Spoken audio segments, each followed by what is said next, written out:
Projektihan on Alfarock Oy:lle käyttäjänä tehty logistiikkakiinteistö. Kokonaislaajuus on noin 38 000 neliöä. Projekti on alkanut vuonna 2022 ja syksyllä 2024 saadaan homma pakettiin. Käyttäjän antamat lähtökriteerit oli se tietenkin, että meillä olisi olosuhdehallittua logistiikkatilaa tuolla sisällä. Eli silloin meidän täytyy pystyä tarvittaessa viilentämään sisätiloja.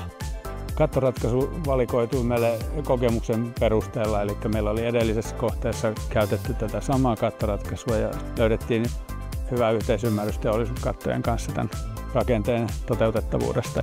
Kattoratkaisu on niin sanottu viileä katto, eli täällä on tämmöinen valkoinen korkea heijastuskertoimen omaava vesikate, jonka tarkoituksena on heijastaa lämpöä ja auringonsäteilyä muutenkin pois tästä katteesta.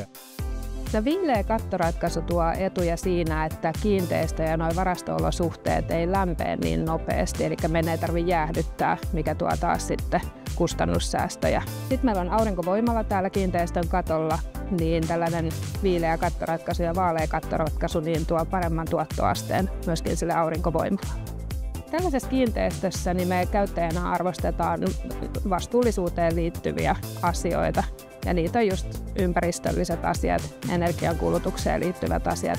Ja tietysti materiaalin näkökulmasta niin erilaiset materiaalit, muun muassa tämmöinen kattoratkaisu, mikä on PVC-materiaalista ja siinä on otettu huomioon uudelleen kierrätettävyys, niin nämä asiat on ollut tosi tärkeitä meille.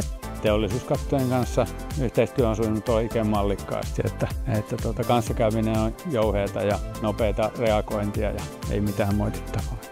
Ylipäätään niin kuin se yhteistyö kokonaisuutena niin on toiminut erittäin hyvin, että mä oon ollut kyllä hyvin tyytyväinen ja uskallan lämpimästi suositella muillekin.